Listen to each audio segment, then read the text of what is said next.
Alrighty, welcome to the latest episode of No Appointment Necessary. Today you have a host with man flu. I am feeling terrible. I've had it for about a week. I'm not going to moan about how awful I am and how it's basically Ebola, but it's pretty bad. So excuse me if I do cough a little bit through this. But today we've got a bit of a special guest. We've got Patrick from Move Physio. And Patrick is someone I've known, Christ, how long, Patrick? How long have we known each other? 4 years now, 5 years. Yeah. Pat started off as a client of HMDG, and he's become a friend, but also a business partner. We'll talk about that in a second. But first of all, do you want to give yourself a quick introduction to who you are? So to keep it brief, I'm a physiotherapist by trade. I've also done sports rehab as my first degree, and I started off as a one-man band for Move Physio. We've now got 18 full-time employees, just in one/maybe two clinics, one just down the road. And we do well, and we've got a good system in place, and we sort of beat the competitors around us and moved into the area and slightly taken over. So first question I've got is talk to me about your strip club. So was that the second business? Was it? Oh yeah. There's a theme running to. I tend to go into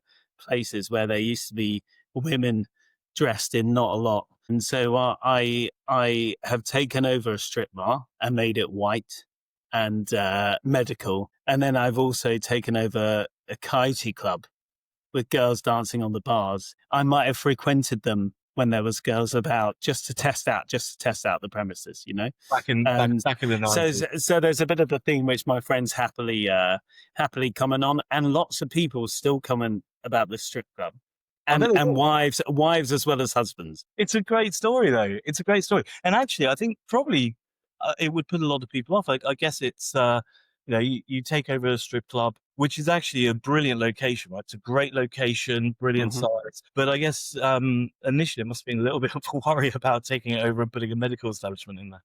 Well, at least they might notice a difference when I really jazz up the outside and make it less seedy, and people will be interested in talking to see what's going on. Because every place I have is a high street place. Everything is shot front, high street, visible. So yeah, it's a good conversation starter and a good way to maybe stand out in the crowd. Yeah, when I first heard it, I had to smile. Right, so as I mentioned earlier, and I don't want to get into this too much, but we own a little business.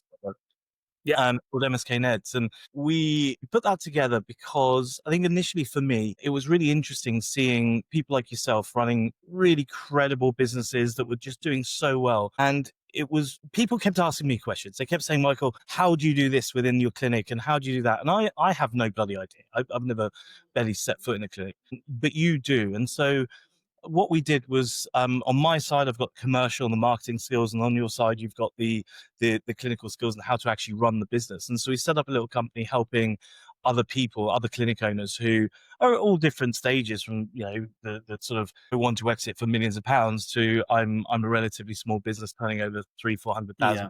I want to grow. And it's been really interesting actually over the past year. We don't publicize it much because as you can imagine, we get very, very busy. But talk to me a little bit about what you found over the past year of working with different types of businesses. Obviously, don't give anything to don't give everything away, but give me some sort of a taste of what you found. I guess the reason why we went into this, I was really disappointed with the level of poor quality that was out there from coaches, and there's more complexity to what people put across. So we have different facets that we need to look into. Everyone's really focused on, okay, well, I've got to get more new patients and I've got to pitch myself in the right way. But actually, there's a whole issue that's missing around, well, how do we look after our patients in here, as we might talk about further on, the dreaded retention word, and how we really look after this and maximize that. And I think that's where we both hit off on going, actually, there's a lot more to do. And every business is totally individual. So we can't just take this one plan and input it into every single business, because it doesn't work. It works to a degree. And don't get me wrong, there'll be nuances, but we have to understand the market, the setup, and also their personality and what style the clinic to do, because there's loads of different styles. And you might just want to stay as a one-man band, but maximize it. You might want to be self-employed only, you might want to have a hybrid, you might want to be totally employed. And there's lots of different variations and things that we have to look at, and how we set up a business and make it profitable and allow you to step away a little bit if that's what you want to do. You don't have to. Yeah, and that's something that pissed me off a lot actually, was everyone's got a blueprint.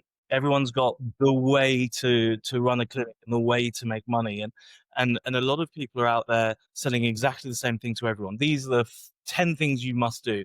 And actually, as we found, every business is different, every owner is different, they have different personalities, different aims. Some want to exit, some will never exit if you offer them Yeah. £100 million. And they have different staff and they have different demographics and different services. And I think it's so important when you're helping people achieve what it is they want to achieve. I think two things. One is understanding that and providing them with something that works exactly for them in their situation. But I think beyond that, it's also making sure that when you are doing and when you're working with someone, that you have milestones that you as a, I don't want to call you a coach or me a coach, that we have milestones that we can be measured against, right? Because I Yeah. think it's very easy when you create a blueprint, you say, here's your 5 steps to world domination. And of course, there's always another blueprint that comes up next you have to spend more money on. But there's very little measurement. And if it is, it's all on soft KPIs. Do you feel better now? Mm. Rather than these are the 10 things you wanted to achieve over the next 6 months. Have we hit those? Have those things happened? And I think that's another thing. It's much like in marketing where you get agencies who they tell you about how well the marketing is going. Okay, but how much money has that actually made us? And that's Yeah. something that was always important for HMDG. And I think when we first spoke, you were like, crap, you can measure if I put £1,000 in that, if it makes me £5,000, you can tell me. Yes, we can. You were Done. like, Sold. and one of the things that impressed me actually when we first met was we were going through everything. And then you said, oh, this is going well. Let's put in another £1,000. I was like, oh, wow, a clinic owner that gets ROI. If I put in more money, it makes more money. So I think that's where it all sort of kicked off. But it's been really interesting doing this for the past year. It's been longer, Yeah.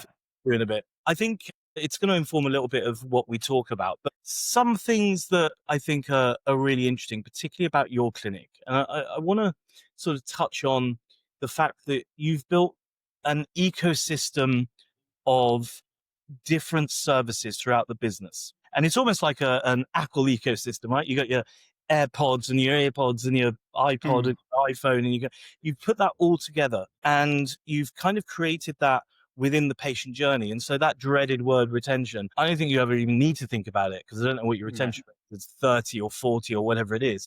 You don't even think about it. So talk to me about what you've done, what the ecosystem looks like, and how you've done it, and I think it'd be really invaluable for people to sort of understand how you've put everything together. So I guess it is not going to be too dissimilar on paper to what anyone else might have. So we try to get one patient in and sell on lots of different things for the journey they might go on. And you could call it health and wellness or whatever you want to call it. But essentially, to give you an idea, the idea is that they come in at a level of pain, and we're trying to make sure they would go off to other people to go and do exercise. When we've given them as a physio, we've given them rehab exercise, might go to a PT and they stay with a PT for years. Well, I think we're better than a PT. So I'm going to bring that service in. Same thing for massage. People like massage, and sometimes it's to do something really beneficial and sometimes it's just to feel nice. Well, I think we're the perfect place for that if you trust my brand and my place, and I've got a room. So we want to bring these different services in. The same thing we've done with Pilates and Reformer Pilates, and there's all these different adjuncts that we built in, and not because it's a gimmick, or it matches our whole philosophy around we're trying to look after your entire health. You don't need to go to a GP unless you do need to go to a GP. Come to us. We'll deal with your health and well-being. And in essence, probably loads of people have got this. The difference is how we integrate it and how we talk to them about what they're going to do and why they're going to do it. And most importantly, the next person in their journey matches what we say. So we don't have individuals working for Move Physio. We are all Move Physio. And the greatest compliment a patient has ever delivered us, go, oh, do you know what? That person's so Move Physio. I see why you referred me to them. So the idea is that we keep them moving along in this journey. where they could go off to a gym, they could go to a PT, they could go down the road because we've got loads of Pilates places all down the road, but they want to stay with us because they trust us. They feel like it's the right place to be because it's an emotion associated with it. I just feel safe here and it's good and they look after you. And we train them to make sure that they can communicate effectively, not just tell people around about what's going on, but relate it to their goals, be very specific to why they're doing it. Because exercise is good for everyone, you know? And that's mostly our other stuff. You know, exercise is great, yeah, but why is it good for me? Everyone knows they should exercise, but not everyone does it. Everyone knows they should eat well, but not everyone does it. But how do we engage them to let them know why this is important in their journey of where they've been, where they're going to, and they can take it up or they don't have to. But at least they have a reason to come rather than just going, I just go to do exercise. I don't even know why I'm doing it. We need to drill that in them to help them understand that this is where they're going and this is why they want to do it, not us. We're just getting the information and making sure they know that this exercise means that in their journey. So I've got a million questions on that because that's the thing that's fascinating. Because first of all, you're using the power of the brand. So you're building a really powerful brand which people trust, and then you're using that brand to keep people within that ecosystem. Again, much like Apple, right? Once you've drunk the Kool-Aid and you bought your first MacBook, Yeah. then the iPhone, then it's you buy everything Apple. So you're managing to do that. On average, how many services? Let's say I come in, I'm 48, I'm falling apart.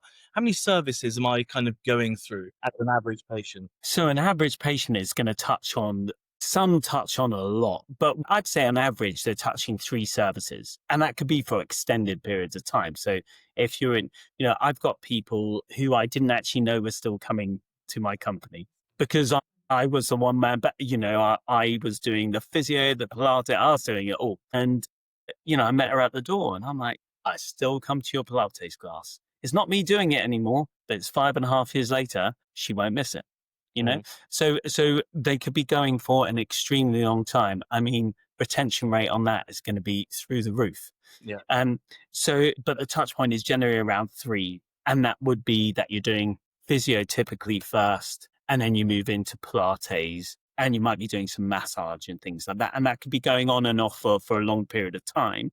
Or actually, now that our brand's grown so much, now people come in at different levels. So I've got a scaffolding effect where they used to come in at the bottom and go up the scaffolding and work their way through.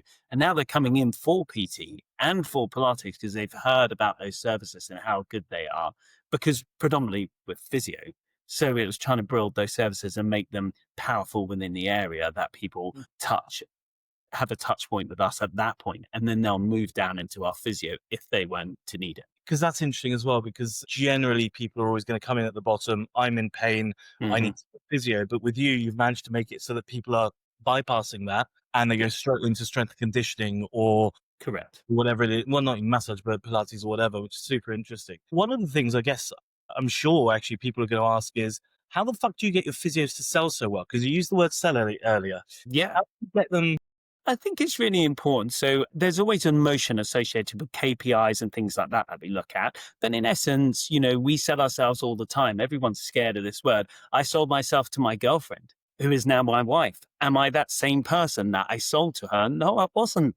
You know, I was never the same person. We meet people for the first time and we're not ourselves totally. We are selling ourselves to be friendly and find out a bit about them. And then we might drop our guard a little bit more. So Mm, I think it's important to not worry about the word sell because somebody's coming in and wants physio. Well, I need to sell them the diagnosis so they trust me. I need to believe in that diagnosis, obviously. I need to sell them what I think is going to happen. Not because I'm trying to sell them a package of 10.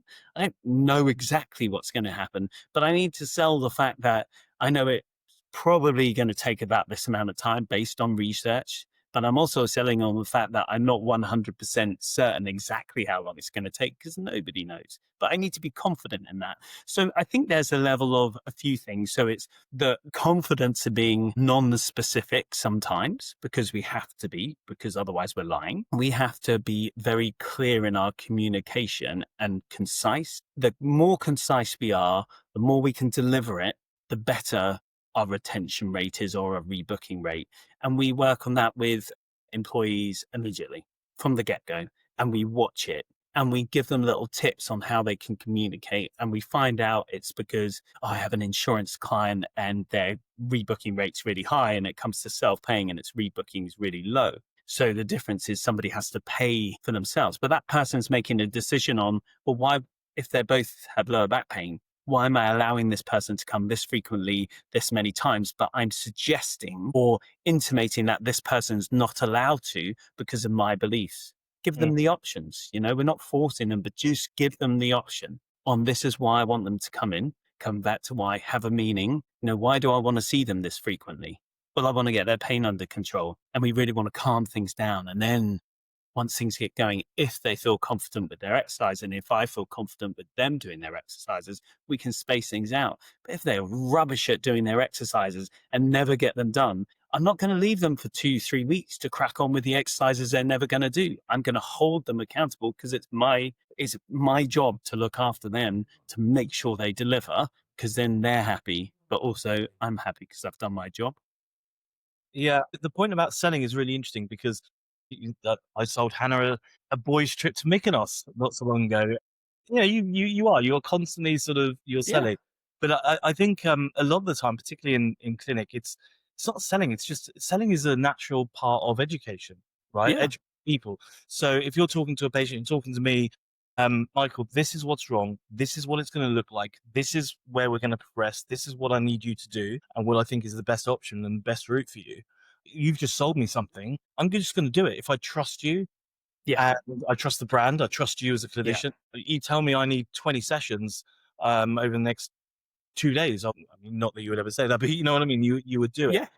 Out of interest, I think all of your staff are PAYE, right? And Pretty much all of them. Yeah. I suppose it just makes me think about the John Lewis analogy, where you go into a John Lewis and you ask about a television. If the person doesn't know about televisions, they'll go and get someone that does, right? Because they have this partnership model where everyone Yeah. benefits by everyone doing well. And I know in a lot of clinics, you get physios or clinicians who are quite selfish, where they want to hold on to the patient. Mm. They don't want to move that patient on to someone else because that's my patient and I make the money and Yeah. whatever. How do you combat that? How do you make sure that all of your clinicians are like in John Lewis? Look, you are best now with Bob, who's great on the strength and conditioning side. Yeah. Go and see him. So there's an element of the word culture of how we want to look after our patients.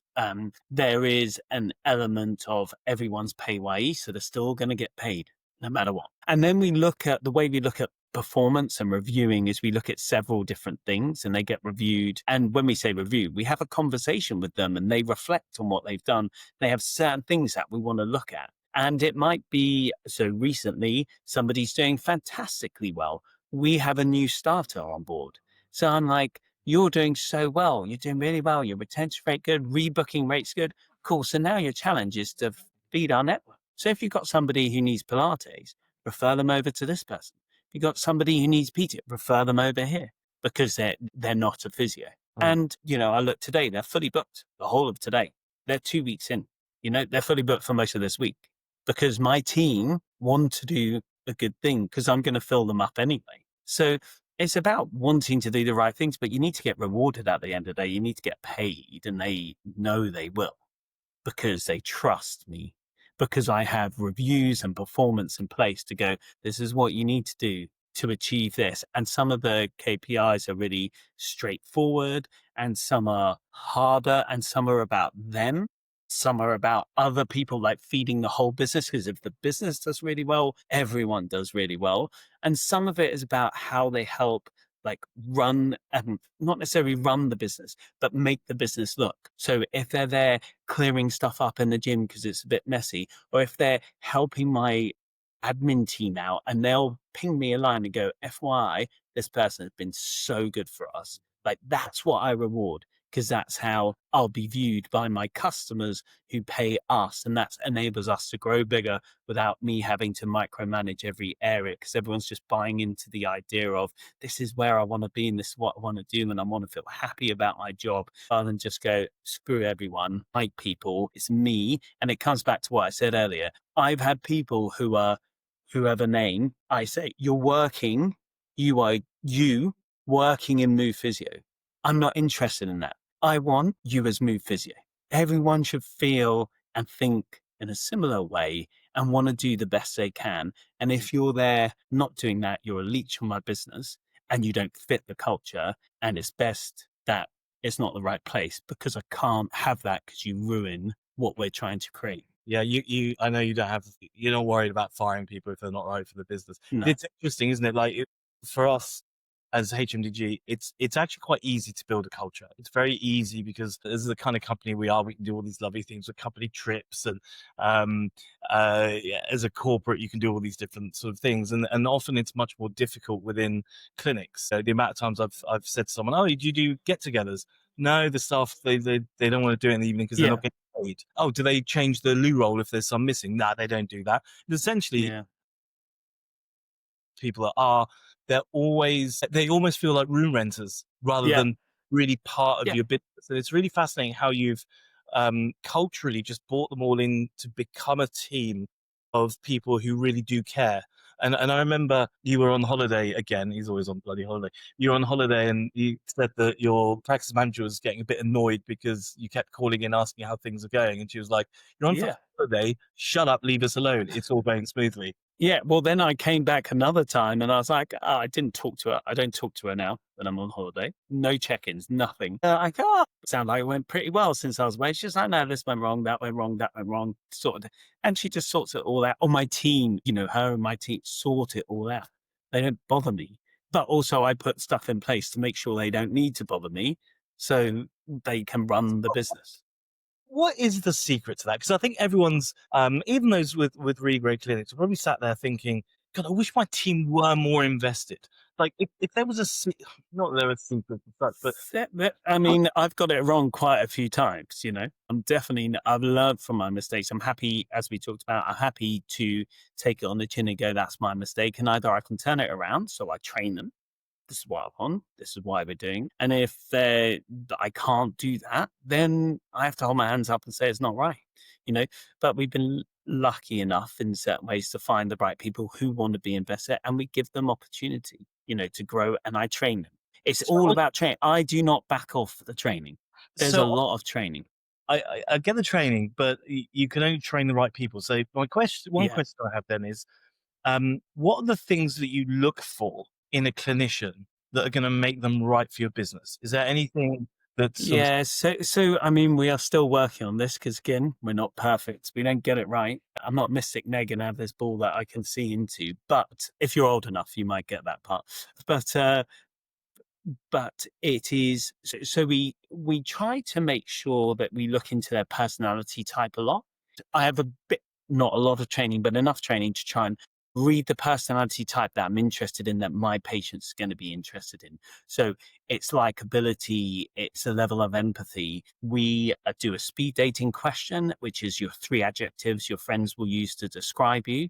And we're quite a relaxed environment. So we try to let them relax and hit them with the question, because they might tell you the truth. And some answers aren't very good. And some are really good because you get an idea. And some you can tell are a bit too well thought out in that moment and they don't match the person that you're seeing. So we hedge our bets on question marking how we feel they might have maybe put that answer together. But it's about how they come across, how they feel. Like, it's all these emotions that we're looking at. It's like, how do I feel about this person?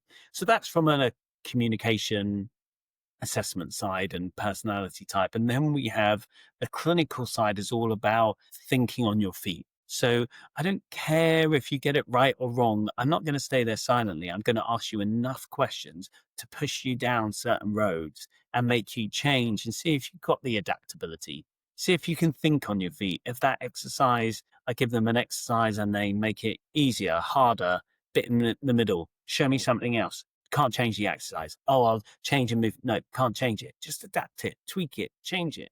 Just small variations that show that they're slightly more adaptable, because it means they're coachable or trainable, because they're willing to go, oh yeah, okay, actually I can maybe do this and I can maybe do that. Somebody who works from a textbook, they go, well, no, I've got to do this exercise, it's got to go to that. There's nothing in between, because they're not taking a philosophy and utilizing it. They're structured, maybe too structured for what reality of healthcare is. You've got to be adaptable for sure. Yeah, I think for me, and I think it's similar across businesses. It doesn't really matter what kind of business you run. I think for me, people have to be kind.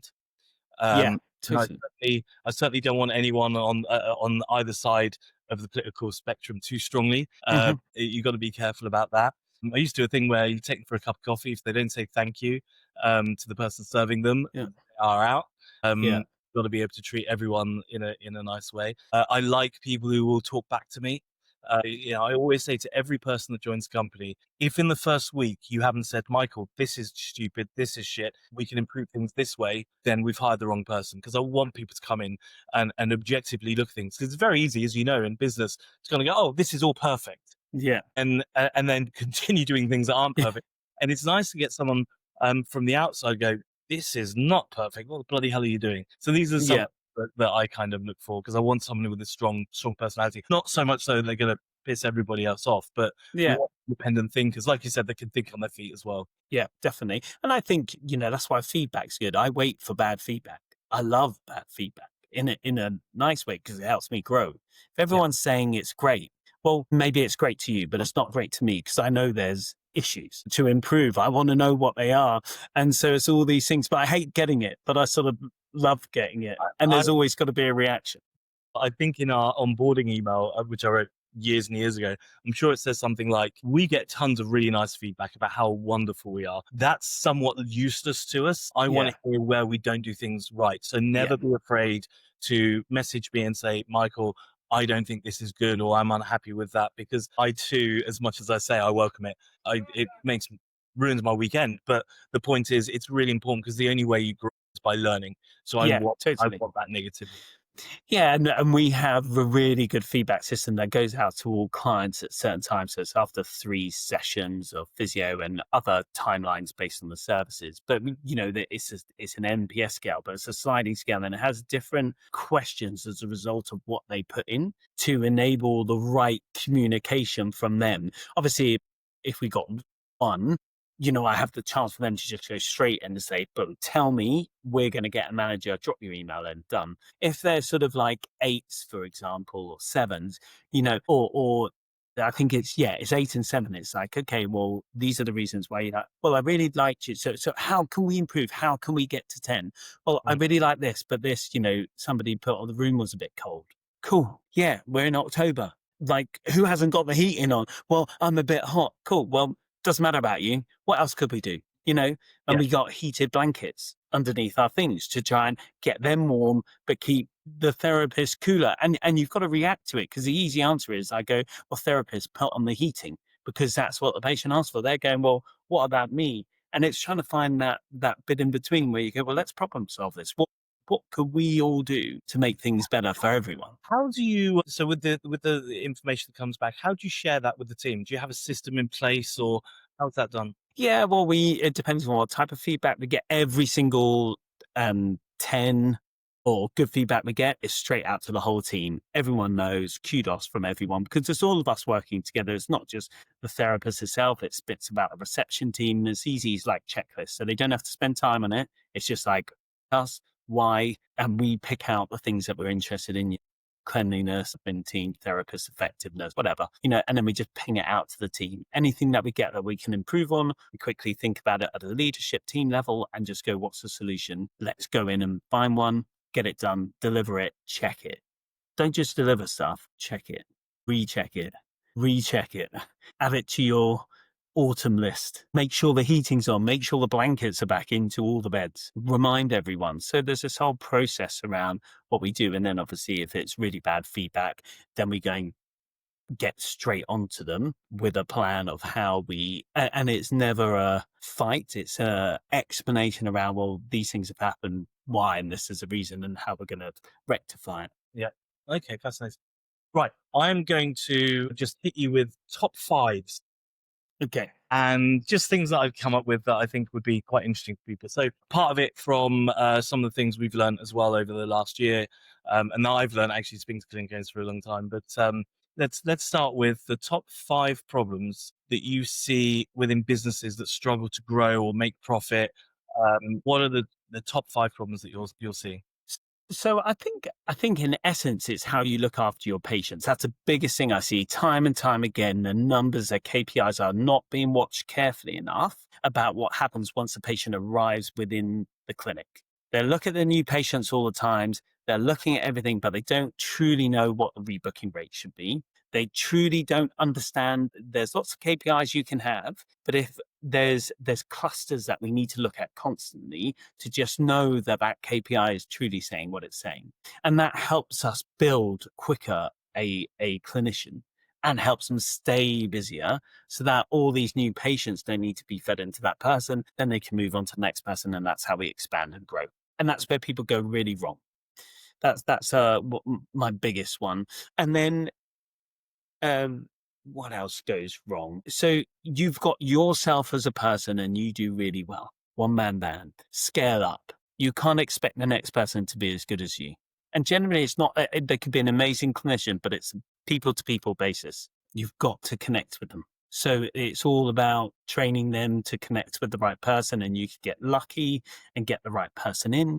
But it's really making sure they can deliver on that and look after your patients as well as you look after them. So I think that's quite a big one. In regards to just thinking about what goes wrong, understand your KPIs and what they mean and how they're associated with behaviors. No, get your retention rate up. Great. Okay. No, I'm not going to. Cool. Why is it important? Why do you see somebody 3 times in total for lower back pain when the research, even all the research sort of talks about timelines of 3 months plus? All the randomized control studies are looking at exercise effects sort of around 6 weeks or 10 weeks and seeing them weekly on those bases. So why are you different? What does that mean? Relate it back to the research, relate it back to how we might want to look after our clients. And so I think that there's a few things that tend to go wrong in how we communicate that training across. Problems with not checking and rechecking. If you implement something, things go horribly wrong. And sadly, I've seen things that are criminally wrong in some places that they just didn't have the right places and processes in place to check. And you Mm. actually go, well, where's that money going? It's not going into your back pocket. So where has this disappeared to? So there's all these different things that, yeah, You know sorry. what? Yeah. There's one that's quite interesting. Was where, and I see this a lot, where a clinic owner says, "My clinicians are actually brilliant, and this is the best physio that you could imagine." And I know one situation where we bought, or you brought that person into your clinic, and you were like, "Yeah, you're not. Yeah, you may think this person's brilliant, but it's they're not." And I think that lots of times people are too overconfident in their team, Mm. having that outside objective kind of view of how they're really performing. Yeah. And the stats never lie. You've got a good rebooking rate and retention rates generally because your patients believe and trust in what you say, like we talked about earlier. Those are what those stats mean. It doesn't tell you how good a clinician you are. They just buy into what you're talking about and they're staying you with the task. And then the NPS score is going to help give some feedback as whether they're, for us, initially happy. Yeah, And then they stay with us and move on to our other services. That shows that they're really happy with our brand. There's different stages and different things we look at because I don't need an NPS after they've left us, mm. because generally you've got a good idea on what's already happened after 3 sessions. If something's not happening or I don't trust the person or I'm not getting treatment, I'm gonna know. I'm not gonna stay for 10, 20 sessions because it can't get any better. We're gonna get onto top five metrics you think every clinic should measure. Mm. For that, just a question really on, it relates to that. Do you ever measure? And I don't know the answer to this, but do you measure the condition, or maybe the severity of the condition that someone comes in with, and then pit that against the rebooking rate? So, for example, if you have a very junior physio, let's say, for example, 'cause I saw this recently where someone's doing tiered pricing. They have, clinical director, consultant, and then Yeah. the lowly physio gets people who have absolutely, nothing wrong with them, and they're absolutely fine, and they shouldn't be seen again. But then the complex ones are with the senior people. Hmm. Do you measure that? Because that could potentially cause issues. Yeah, we don't, in short, is the answer. I think that it's complex, that there's quite a lot of variables. So, for example, somebody could suggest that, well, pain is all subjective from person to person. Intrapersonal reliability is good, interpersonal is poor. So how do we rate what severe is and things like that? So, um, we the easiest answer for me is going, I haven't got the time to spend on that. It's not going to improve my performance of my team maybe enough or increase my revenue enough for me to spend time on it. So no That is the answer. point, I was talking to someone the other day about this. He knows who he is. He'll be listening to this later. He's one of those people that's got a bit of a tendency to kind of shiny coin, shiny coin. There's always something that he sort of looks at. And one of the points I was making is everything that you do has to move the needle, right? Yeah. You have to look at everything, whether it's a piece of software or whether it's spending time on whatever it might be. If it doesn't have an end goal, if it doesn't help your end goal, then Yeah. don't do Not it. worthwhile. And I think that's another one of those problems that I see a lot and you've seen, which is that people, they don't have an end goal. They don't say, okay, 18 months I want to be here or I want to be there. And they then don't have anything to work towards, if you like. It just becomes a lifestyle. I'll just run it day to day, week to week. They focus far too much on how's today been. And that's when we always get problems with. Mm. Oh my God, we haven't had any bookings today. And I'm like, I don't care. How's it been this month? Yeah. They go, oh, it's been a record month. Well, stop worrying about today. And yeah, I think it's really interesting to see that so few people do have that long-term vision of this is where I want to be and this is how I'm going to get there. And these are the milestones I need to hit to get there. Yeah, and I think it's important to adapt. I mentioned at the start, I've got two businesses. I've got one just down the road. Had to rebrand it, call it a different name because you can't have two clinics in 3 minutes walk the same name because everyone's going to go to the wrong place. And do you know what? Move Physio is very clear. Everything is totally clear. I know where I'm going. I've always known where I'm going, and it's that trajectory. And with this other company, it's quite nice. It's actually different. So I can go in many different directions. You're just trying to test what the market wants. You have an idea, go and test it out. Mm. And lucky enough, it sort of worked. But then you pivot a little bit and you just keep on pivoting to work out what it could be because there's lots that the market needs. It's just what works well for you at this point in time. And, it's in 5 months, in 2 months it was profitable, but in 5 months it's really quite profitable. But I'm not doing the same thing that I thought I was going to do at the start. It's all adapted and it's quite nice. And some people need that for their business because they might not have that clear view. And some people should have that clear view and go. But the most important thing is you got to look at your bottom line and look at your top line and go, this needs to be profitable as quick as possible. And it needs to feel good and look good. And if you're making money, well, that's surely what we're in the name Yeah. of the game for. So let's look at metrics. Yeah. What are Yeah, go on. so it's top 5 metrics. What do you think everyone should be measuring? So I'll tell you what the top one is because nobody looks at it and it's nowhere to be seen, but it's the most key metric you could ever look at. And it's average length of duration between appointments. Because you can have somebody with great ratio of rebooking, great retention rate, but do you know what? They will never get busy because they see somebody once every few months or once every few weeks. And that's what we look at. So the problem with retention rate or PVA or CVA, whatever the product calls it, is you have to wait sort of 6 weeks minimum, but it's probably like 12 weeks to really get a true understanding of what that number is. And you can do it all manually. But if you look at the ratio of rebooking, so above 80% for a clinician for sure, and then you look at the average length of duration of between appointments being 7 days or bit less or maybe a little bit over, they're going to see some person for pain once a week for the next amount of time. Now, if you use ChatGPT or something, just put in some numbers of, do you know what, in their first week, they got 5 new patients. You can work out pretty quickly when they're going to be fully booked. Fully booked should never be fully booked. 80% saturation is going to be more than enough because then you won't be able to get new patients in. So it's sort of, it's a really easy thing to do. And then look at if their average duration is 14 days. Well, you're taking a hell of a lot more time, like over double. Okay, because it takes so long for them to do it. So That's it's the one thing I look at. I don't look at retention rate. I just look at these numbers and make sure they're true to the number of new patients that they might be seeing. Look, if they're a bit more established and they don't see as many because they're more fully booked, they'll have the retention rate will naturally be higher because they're getting less new patients in. And then their average duration will push towards 10 to 14 days because they've got a few more people who are working on their exercises, things like that. So that is it. my key It's that I some. can't believe anyone looks at. I had to make an own formula up and ask Data Player to put it into their system because they're lovely and they adapt for me. And it's the biggest game changer. And I have conversations about it, and we talk to the therapist about it, and we teach them about why we might be doing this and how it can go wrong if they space out to 2 weeks after the first session, but they're not doing the exercises and they're in more pain, and you still need to do all this assessment. Well, how are you going to get things done in time? Yeah. So that's my biggest one. If Yeah. you don't listen to the rest and just remember that one, and you're winning. You know. Yeah, I hear it a lot.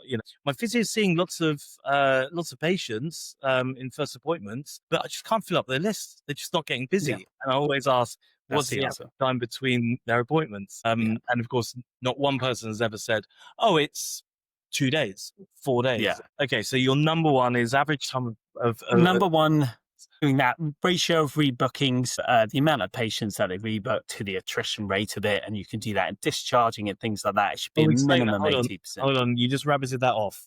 Explain Sorry. that again. So for example, so we're looking at 80% rebooking rates. Let's say you see, I'm just going to make my life easy. Let's say you see 20 people a week on average. That means that you're going to lose 4 patients every single week due to discharging.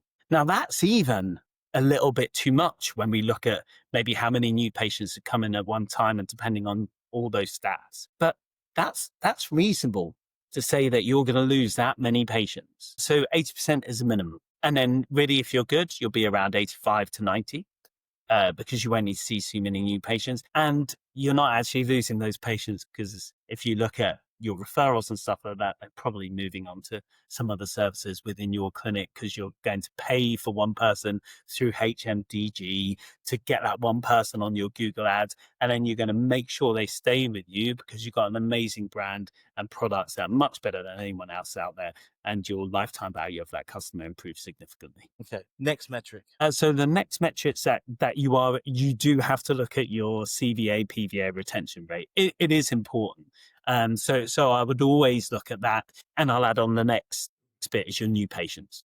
You need to have an eye on your new patients and know that if you want to expand and grow, you need to see those new patient numbers going up. The next one is you need to have your saturation right of your clinic as well as your individuals because they should not be busy, fully booked. Otherwise, you're turning people away.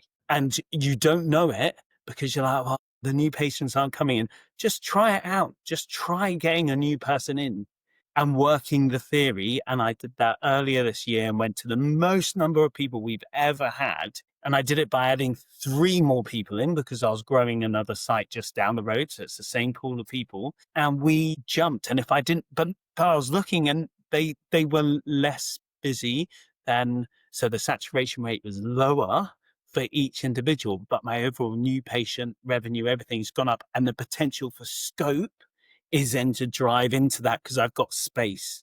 And if we have good ratio of rebooking and things like that, I know my number of new patients driving in will easily help me pick up that over the attrition rate. Yeah, and I think that's a really important one. It's something we always say to people is once you get to 75%, you say 80, 75 to Yeah. 80%, you start running into problems. So the best analogy I always give is let's say something breaks, your radiator or your boiler, and you're looking for a plumber and you go online and you want to book an appointment. If 80% of the appointments are gone and you've only got 20%, they're going to be on days that you don't want. They're going to be at Yeah. time you don't want. And if you don't have that availability, although you don't think it's happening, it's absolutely happening where people are just bouncing and going somewhere else because they want the appointment on Wednesday at 9 a.m. They want the appointment on Friday at 4 p.m., whatever the case may be. Yeah. And I think it's something that people always overlook. They say, well, I've still got 30 appointments free this week. So what? Make it 60 because you will get Yeah. patients through the door. Your revenue will go up. It's a really interesting one. Yeah. So another metric, there's one we've talked about before, which is revenue per hour. Yeah. Revenue per hour. Yeah. Rather than by appointment. Yeah. We're interested in how much they make per hour because that's essentially how we're going to look at them. And especially if you've got multi services that run at different rates, you need to be aware of that. And that's how I've always talked about multi therapists in my job. So to scale up, I need them to be multi therapists. And as we've got bigger, then I can have specific therapists only focused on those levels depending on their revenue per hour and also their market value on what's out there so I can price people correctly. Yeah. Okay. Yeah. Let's move from metrics. We are running short on time, and I'm dying Yes. here. I'm going to ask quickly top 5 bits of tech, and I mean business tech within the clinic. Eufy is obviously number one. Yes. I Uh, love if, that anyone, thing. if anyone doesn't know, Eufy, it's a Omni S1 Pro automatic vacuum cleaner, which is just Oh, it saves amazing. hours of your week and your month. It's the best thing I've ever bought, and I tell Patrick to buy one, and he did. Changes your It's life fantastic. Fantastic. like a robot that just fits your house. Yeah, you just watch it. Anyway, yeah, well, I think your CRM system has to be good. So for me, I use Clinico. It's really friendly. It's nice and easy. It integrates really well. I think that's really important to get your stats because your stats drive your business. It's really, you have to know them. You have to make sure your CRM system can give that to you. So I think that's quite a big part of it. I'll do something that I don't have, but I know is out there and it's important and it depends on your level. So I will say, I think the AI receptionists are coming quite into play here. I don't know how good or bad they are because I don't utilize them. I have my reception team because they do more than just that. But I think that's becoming a big player for individuals who are getting busy. Just so somebody answers the phone, gets them booked in. You need those. You don't want to be Well, turning away those patients. it's really important for out of hours.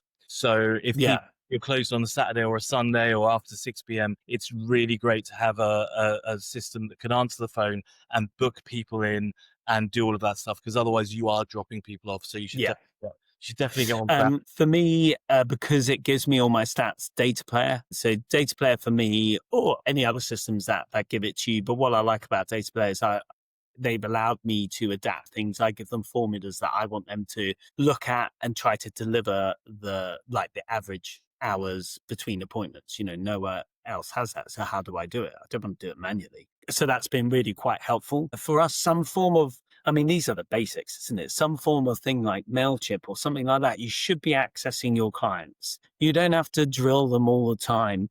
But when we've got something going on and when we've got a new startup, which we had recently, she is 2 weeks in and she's near enough fully booked. And she's fully booked with a little bit of a PT offer or something like that to get her in front of people and they find out how amazing she is. And they might say, oh, she's so Move Physio and they'll book him, and that's what happens. And she wasn't very good on the ratio of rebooking, had a conversation with her, did some training with her, took about 2 hours split over time. And the ratio of rebooking has gone from 25% all the way up to 80% and above. Fantastic. Yeah. Just a little bit of training. Cool. And then, so some form of projects board, like we use Trello or something to try and keep you on track on in the madness of it all. What are we doing to push the dial? Where are we going? What's going to happen this year? Projects. Who's doing them? Who's ticking them off? Who's adding information to them? One place, not an email thread that I've lost track of. I don't know where they are. Somebody started a new one just as a side note. I just want one place, all the information, ticking off the list, then setting up. No, what have I done? That's Tick an it off. What do I need to do? Yeah, it's an important one that most people miss. But even if you're using Superlist or Notion or Yeah. Trello is kind of universal and really simple. But I think having all of those things in a project is really important. What about internal comm software? Well, so for us, we did trial out some Slack and things like that. So it didn't suit us for what we were doing because we have a WhatsApp group with our leadership team as a community and we put stuff that's important in there and we have a standard WhatsApp group for that. The admin team have their own WhatsApp group so we can communicate different elements that are important to people, put our staff parties on there, stuff like that. But really what's been great for me is AI notes. I've really enjoyed that. It's tough work. You have to teach it. You have to maybe adapt a little bit to the way it wants things, but it has been very useful for somebody who, sees patient after patient after patient, and then has to go off and do all this business stuff and do this and do that and do the other. And I just want to know that they're all done, and it's really quite useful. Yeah. Okay. Yeah. Let's leave it there because yeah, we've gone over time a little bit.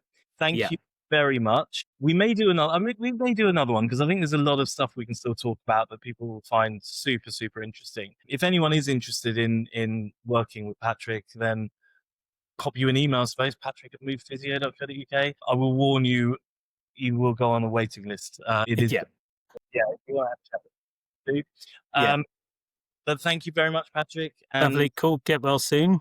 yeah, You thank you. know, you manned up. Well done. I've got a newsletter to write today as well. It's already there. Oh, the joys. All right. Cheers, Patrick. All Daily. right. Take care. Cheers.